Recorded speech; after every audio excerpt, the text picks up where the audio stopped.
Hello, folks. So nice to have you here. I see a lot of new faces in the audience, which is amazing. We like having new people from the community come out to the show. It's a very positive, safe space, so we want everybody to see you too. We want a lot of people to experience it. So welcome, and hope you enjoy it. Everyone at home, hi, and hope your day was amazing. So now just sit back and relax with us on the couch and enjoy this fantastic show.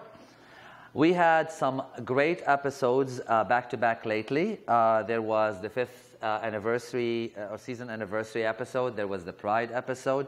Hope you caught those or catch them in the future. You will love them. We have a couple of more to go plus this one, and then we will wrap up season 5, and we'll come back in the fall with the 6th season of On the Couch. Yeah. Kat Grant, our reporter, has Christina Chernesky tonight, and Boyd Kodak has Dani Araya. Two great guests. I know you're going to love them.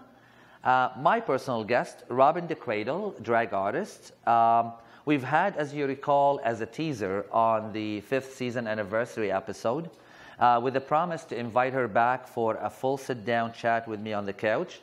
I have worked with Robyn in the past on a number of community events, and what I've always came to know is a very kind, very professional, and very gentle performer and a person. Not a surprise. I mean, obviously, our community loves her. She's been performing and part of the community for a long time. Please, everyone, help me welcome the much-loved but highly respected Robyn DeCradle. No, I'm kidding. You are very respected. No, I love you. Robyn, let's talk about what are you doing these days? Current gigs, stuff that has to do with your performances. What are you performing? Where are you performing? Well, I'm still performing at most of the places that I've always performed at. Such as? And that includes Woody's, Cruise, El Convento Rico. Okay. Regular nights or? I'd say maybe once a month at least. You are. So when can we next see you? You can see me tonight at Cruise and Tangos. Well, that won't be tonight because the episode won't be on. We'll air later. So, future plans on the drag front. What would you like to do with your art, with your drag? Where do you see yourself taking it next, or do you have a plan?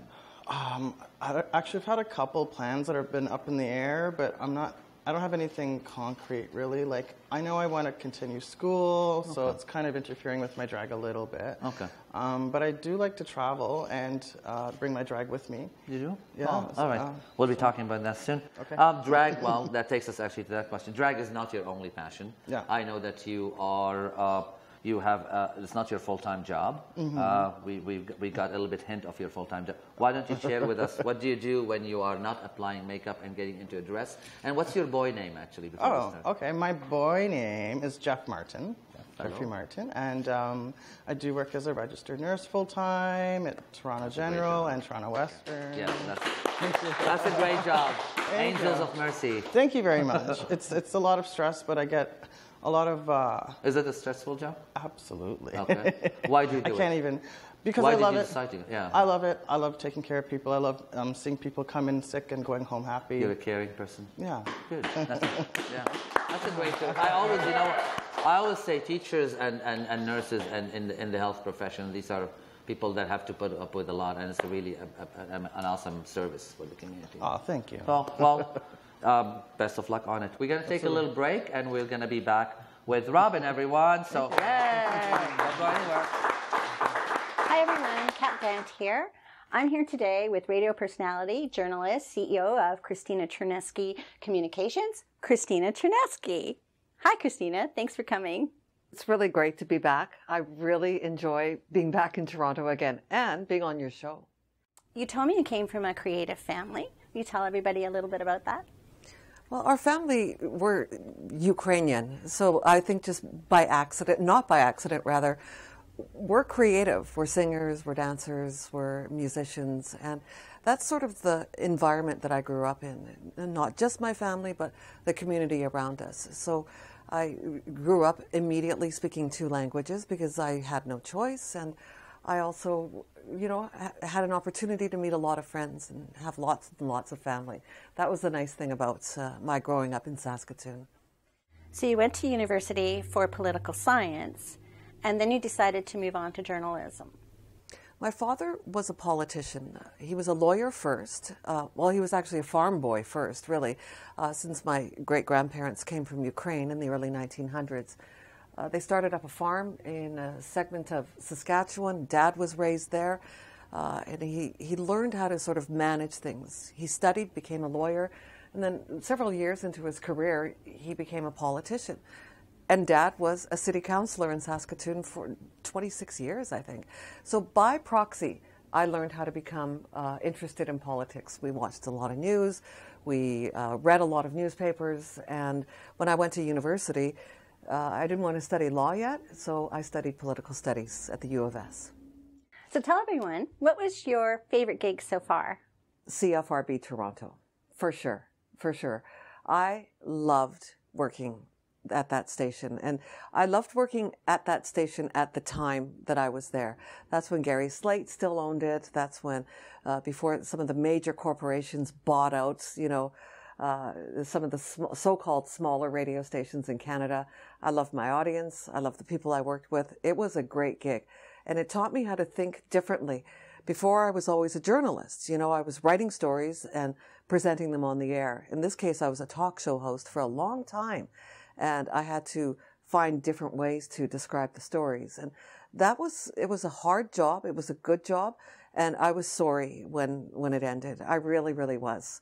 But I had to, you know, keep on going and shift gears a bit. And you also worked for CBC. What was that all about? At CBC, I had the opportunity to not be on the air, which was very interesting. I was one of the senior producers for a weeknight TV show on one of the CBC stations. The show itself was called Counterspin.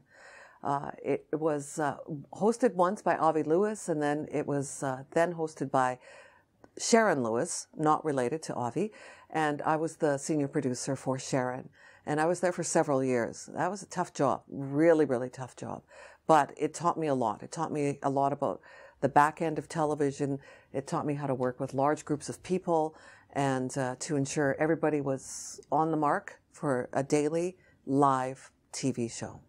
So you've decided to start your own media company. Will you tell us a little bit about why and how that's come to be? I've opened it. My company is well underway. I got about a year under my belt, and it all happened when I got fired from my last job in Saskatchewan. In hindsight, I'm kind of glad it happened. When the axe dropped a year ago, that was it. I could sink or swim, look for another job, or start my company. And Christina Chernesky Communications started. It's open. I've got business cards, so I guess it's working. The Government of Canada recognizes it, and I pay my taxes. Thanks very much for coming in today. Thank you. I'm really excited that you were here. I wish you much luck in following all of your dreams with us.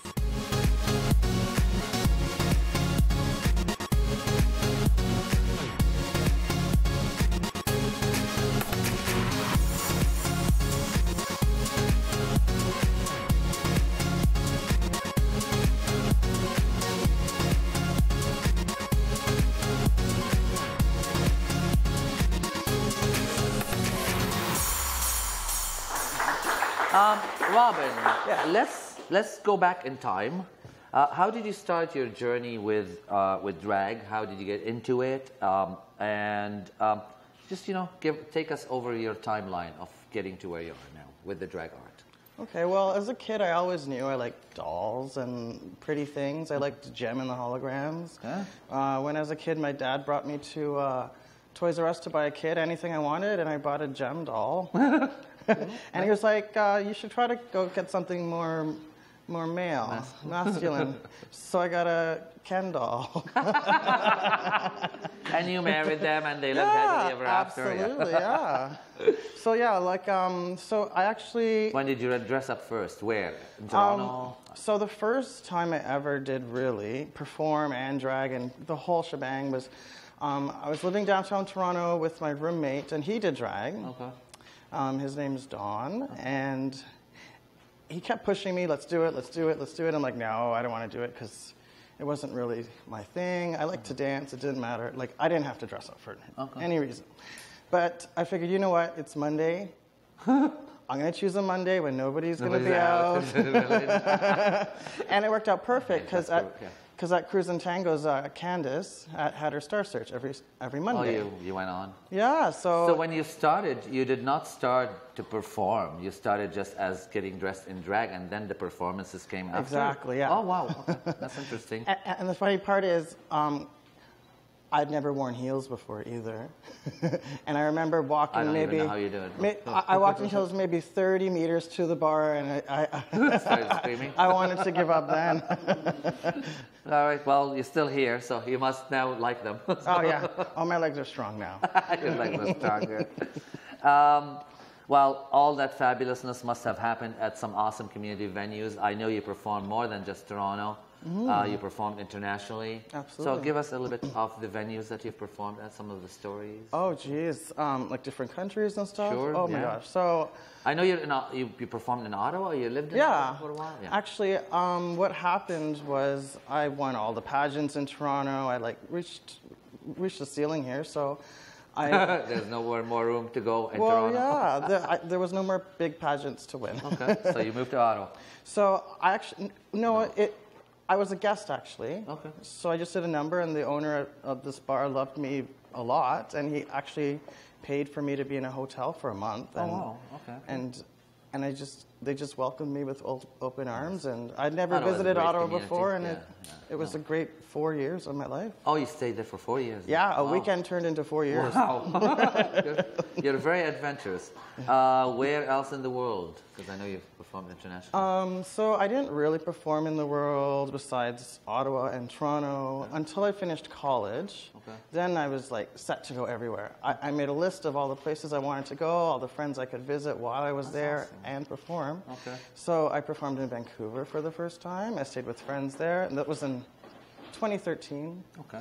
And then I went to perform in Vietnam.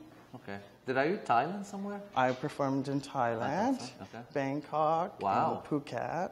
Wow. Yeah, How was the scene there, actually? It was wonderful. I know that the drag there is really a huge art. Oh, yeah. It's really respected. Yeah. And they have huge drag cabarets and clubs. If you go to Patong, they thought I was a ladyboy. So, but I had a great time. Well, do you have more plans to travel?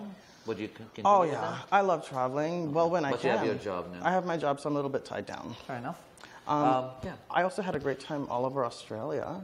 You went to Australia? Yeah, cool. Just to check it out because, you hear how wonderful and big the drag scene is, especially in Sydney. Yeah. And I was also thinking about my job as a nurse. Can I go there and work and do both my jobs? So I was kind of also hunting for... How did you find it?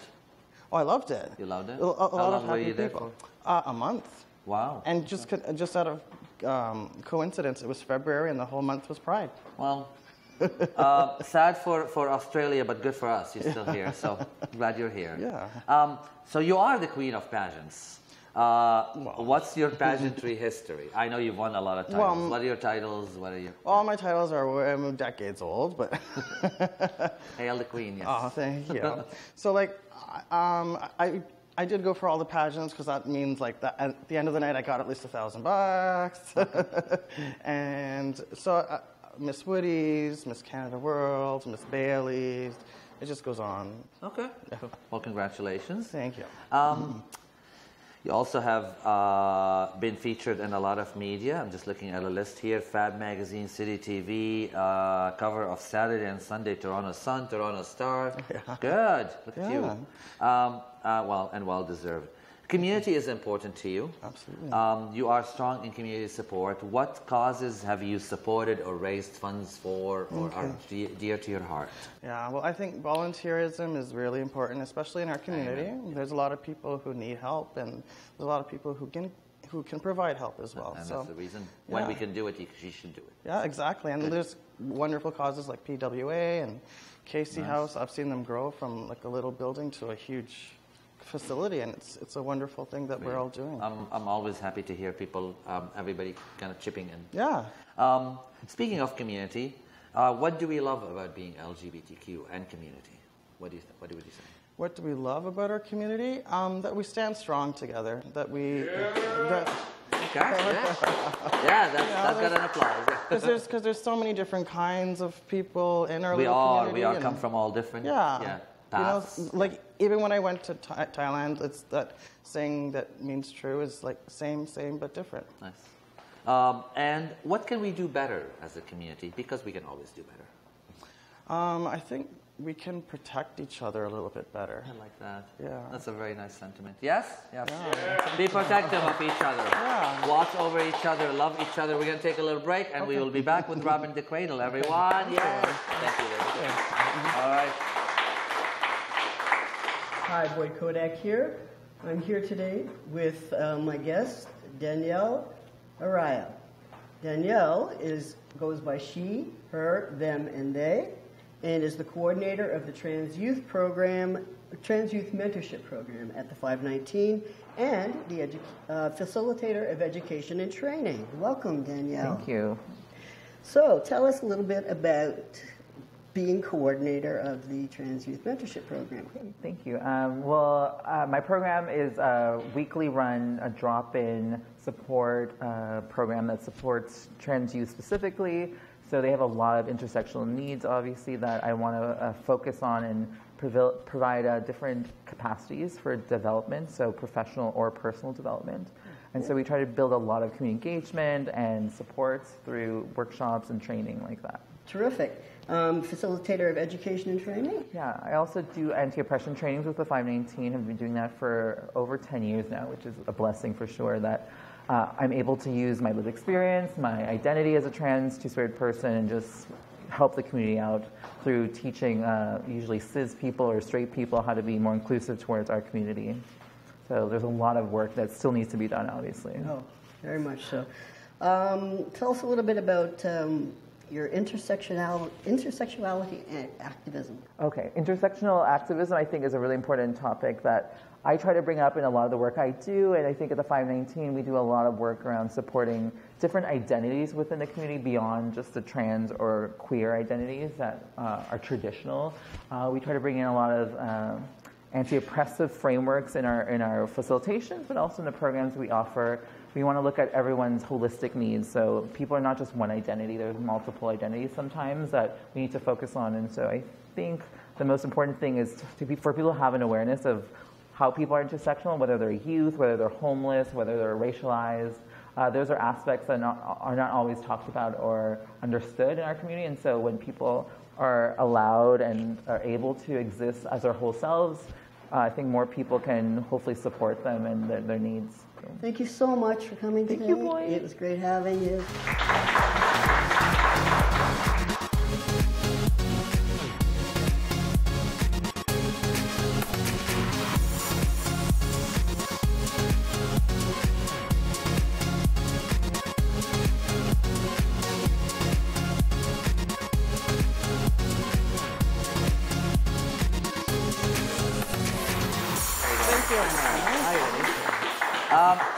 Let's go really back in time this time, and when you were wee little. Okay. We talked a little bit about that, but tell us about family. Where were you raised? Your childhood, coming out again. If you want to expand on that as well. Okay.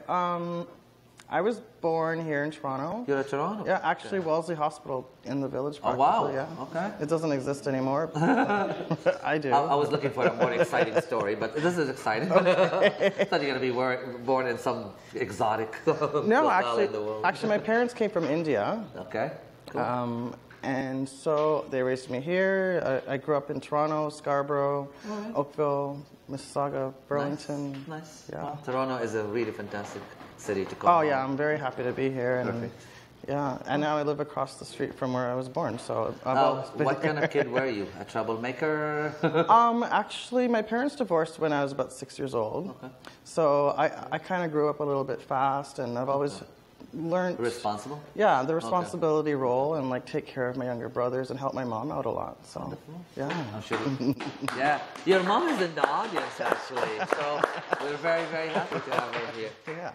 She's probably thinking, no, she did not do that. I'm sure she'll say more. We'll interview mom after. Let's talk about Jeff. How do you spend your free time when you have a free time? Because you're obviously very busy. I sleep. You sleep? That's good as any way to spend. Oh, I was going to say, what's your hobbies and passions? Well, I also like to visit family and friends in my free time. That's not a hobby. Well, that's a passion. Travel to go see them. Okay, so you like traveling? That's yeah, I do. When I have enough time to travel. Do you read? Do you watch movies? I love Netflix and chilling, kind of like a chill kind of. You know what? Should sit back and watch something nice. Exactly, like this show. Thank you. That's a really good promo. Thank you. What inspires you, Robyn? What inspires me? I like to see people who build and grow from nothing to something absolutely beautiful. Self-made people? Self-made, yeah. Okay, give us an example. Somebody that inspires you. I want to say Cher. Cher? Cher.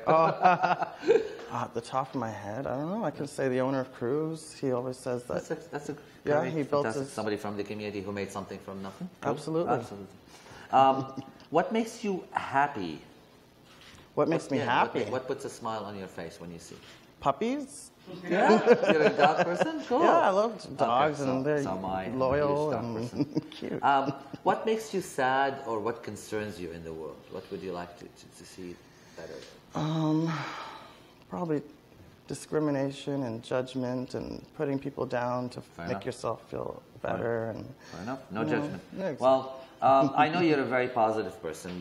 I see actually, you know what, compared to a lot that we see on social media, I try to think on my way to the interview, I don't remember you ever posting negative or complaining about anything. You're usually just a happy-go-lucky person who just... Oh, I try to be, at least in as well. In you know what? We have this platform of social media where spread more negativity. Yeah, that's true. You struggled with this question when I said I'm going to ask you. If you are an emperor of the world for one day, what is the list of things that you would do for that day? Okay, if I was an emperor for a day, like if I had control over everything, I would say... Yes, you have control over absolutely everything. I'd say free education for everybody. Like, I think it's an important thing that... That's a fantastic start. That because education makes us better. Exactly. Yeah. Knowledge is power. Knowledge is power. Yeah. What else? Environment, food, politics. Everyone gets free prostate exams. Free prostate. Let's make her an emperor. Yay! All right. Well, that's the formal portion of the interview. Okay. You've been on this before for a little bit, so you know the quick questions. Oh, okay. You remember the quick questions on the 5th anniversary? Let's do them. We'll see. Okay. So, answer whatever comes to mind first. Okay. Favorite color? Green. Favorite singer or singers? Michael Jackson. Sure. I love Michael. Favorite movie? Oh, jeez. Current or old or whatever. If you're like, I have some favorites that if I'm at home and the first thing that I throw on the DVD. As a child, I've always loved The Never-Ending Story. Fantastic movie. How about favorite drag-themed movie? Drag-themed movie? I'd say Tu Wong Fu. That's the common one that we all go to. Yeah, no, exactly. Because there's not a lot of options. Yeah. Apparently, they're releasing a new 30th anniversary or something of it. Really? Yeah, with more footage. That sounds exciting. Yeah. The best dish you can cook? Best dish I can cook? Chicken. Sure. Okay. Something chicken. Sure. Anything chicken. Sure. Steak, whatever. What's the dish that you try to cook and you always ruin? I just thought of that. I always ruin. That's a tough one. I don't know. All right, then you don't ruin any dishes. That's good. I'll be over soon. For dinner. Do you bake? Myself? Or? Yeah. No, do you bake? Do you make baked goods? No, but I eat a lot of baked goods. Okay, fantastic. Yeah, I'm hopeless with baking. Baking is an exact science. Well, if you screw up the recipe. And it's funny because I used to work at a bakery. Did you seriously? Well, see, that's bad if you don't know how to make. Well, I can make muffins, but it's you all. can. Yeah, okay. you just put. The ready-made. It's See, I time. would screw up even the ready-made stuff. I would ruin. A figure in history you admire. Oh, jeez. We'll go old, and my parents from India, so I'm going to say Mahatma Gandhi. Sure. Yeah. Fantastic figure in history. Yeah. Last words to the LGBT community. You can talk to them directly at home. Last words? Oh, my Jesus. Oh, my Jesus. Not your last words ever. Last words to them from the interview. Okay, well, love each other, protect each other, and be who you are. Be happy. Just last words to the audience at home. Last words to the audience. Thank you for coming. Keep watching on the couch. Thank you for having me, Antoine. Thank you, sweetheart. All right. That's it for Robyn DeCradle. That was a lovely interview. Thank you. So get off my couch. Okay, I'm kidding. Don't stay here. Peeps at home, like I said at the beginning, we want to see you in the audience. So follow us and find us on Facebook, facebook.com/join us on the couch. You get free tickets to the filming, and you make us happy by letting us do this. So thank you for the opportunity. Take care of yourself. Love one another. From our couch to your couch. Have a great evening. Thank you, everyone, for being here. Yeah.